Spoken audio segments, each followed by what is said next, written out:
Alright folks, well I've gotten a lot of requests to show me sharpening a very large knife. And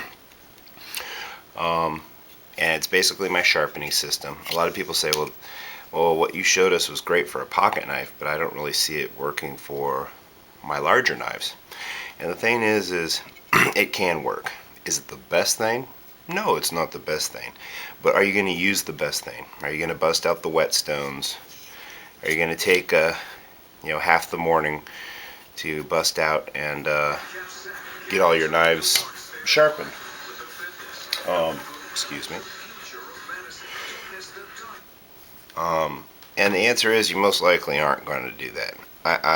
I work all the time. I don't have time to do that. Now maybe when I have more time on my hands, I'm going to take up the hobby of using Japanese whetstones. But in the meantime, I'm going to be using my DMT stone. Now, I don't work for DMT. I have no affiliation with DMT, but I want to tell you something. I really do like their products, and they just work. So if I find something I really do like, I'm gonna talk it up. I'm gonna tell other people, hey, check it out. That's the whole thing about my channel. So how could I improve this? I don't know. Maybe make it gold plated or something. You could use it for a signaling device. I don't know. Maybe upgrade the rivets in here to make it maybe a little bit nicer. I don't know. But other than that, it just works. So you got the male side, female side. What it is you got fine grit and coarse grit. And that's basically all you'll really need. Anything coarser than this will just speed up your process. I guess if you're reprofiling a blade, you could go up a step higher than this. And fine, well, you can do that on your leather strop.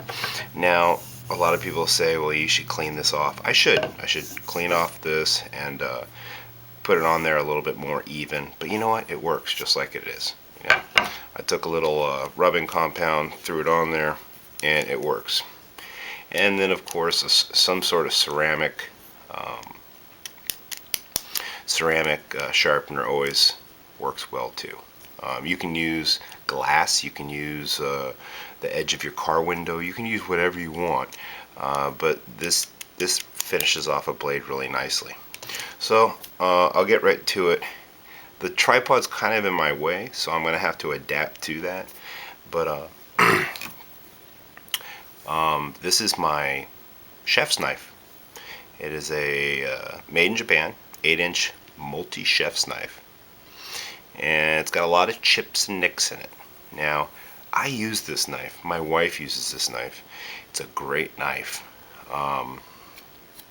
And every time I sharpen it, the edge lasts for about 2 months, about 2 to 3 months. Like I said, if I took it to a Japanese whetstone, I could do a lot better. But like I said, I don't have time to do that.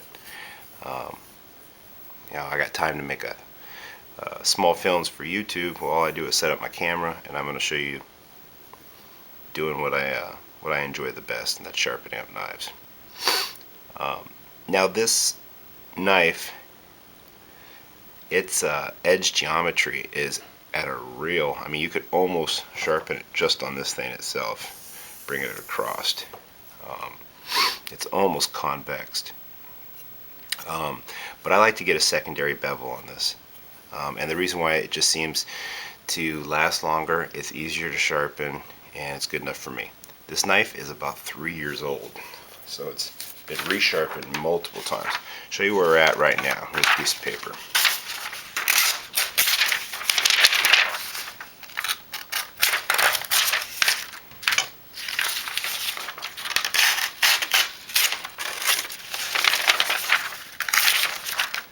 Alright, to say the least.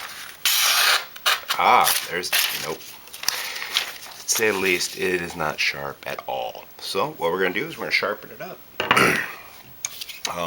What I like to do is I brace the knife like so. I'm going to start on the male side. You got to excuse me, I did drink a lot of coffee this morning, so I am shaky. And you place it right there, just like so.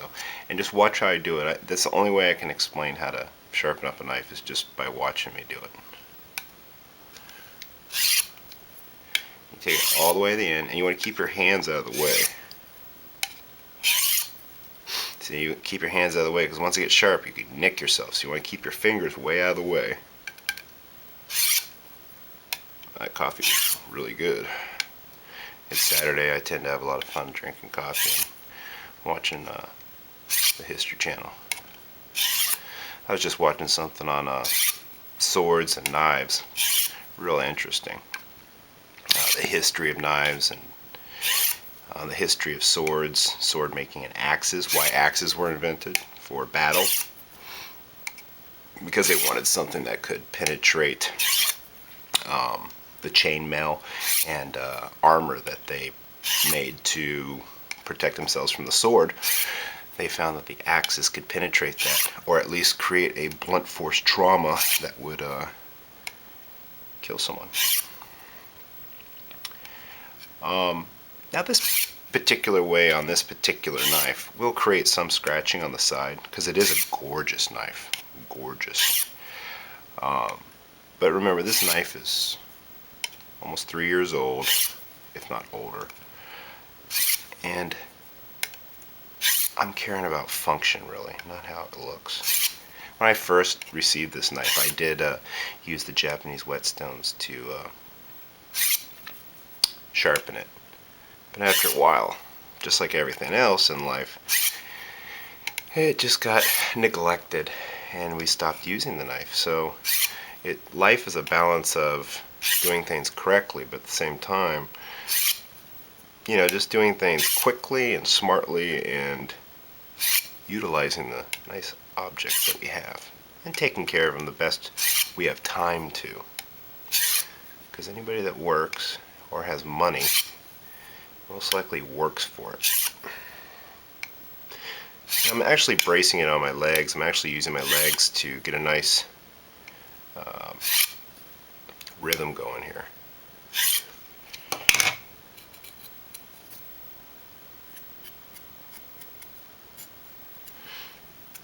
Give it a few more.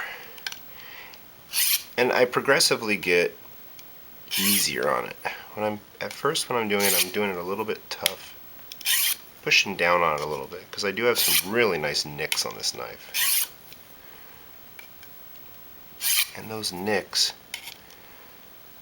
need to be shaved down.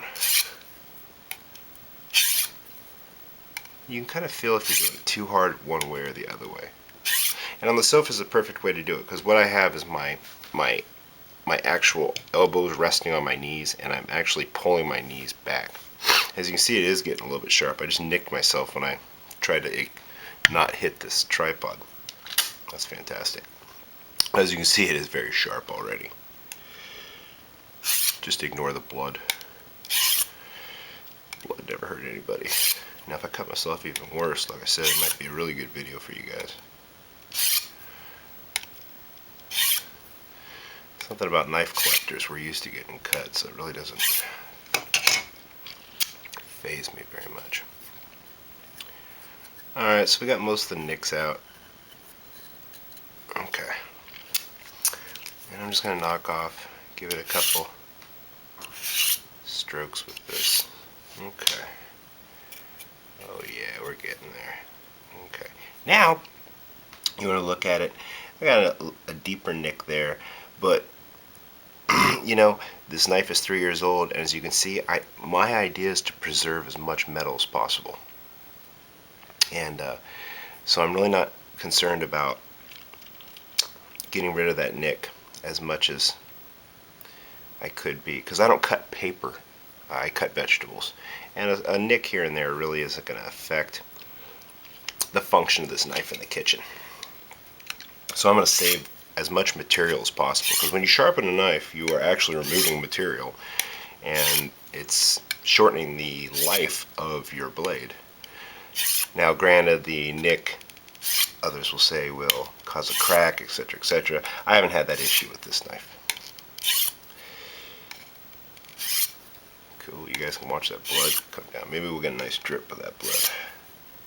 So now we're on the female side. You gotta be really careful now. I could very well cut myself right now. It's going all the way to the end. And I'm not rolling it off. I'm not coming down and rolling it off. You roll it off, you're gonna destroy your tip. My tip is, you want to just come straight off.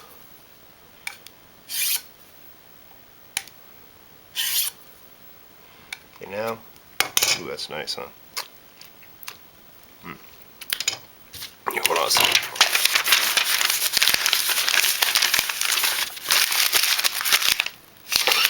Okay, there we go. Alright, so that looks like we're getting pretty sharp without bleeding all over the damn place. I wish I had a Kleenex. Okay, so what we have there is a nice sharpened knife. Now we want to put a finish on it. So what we'll do is knock off any remaining burrs very gently. Okay. And you're going to take your polishing compound. You're going to go like this.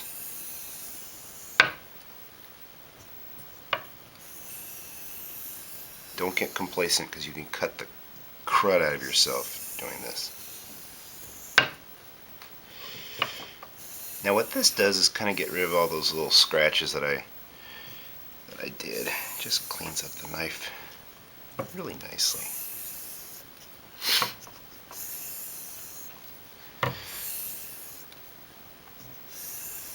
Now someone with a Japanese whetstone or wants to do this properly could really show me up on a reply video, but I'm doing this in front of the TV, and I'd actually not even be looking at the knife when I'm doing this. I'd actually be watching TV when I'm doing it.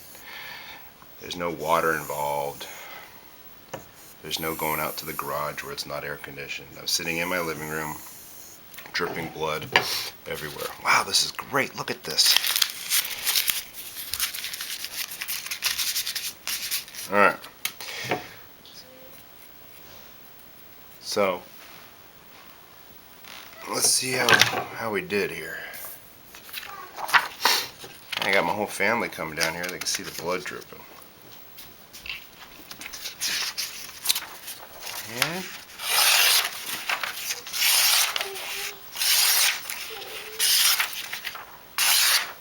there you go. That's how you sharpen a large kitchen knife with a nice portable system. DMT Diamond Stone. Look at that blood, sweet. Good morning, guys.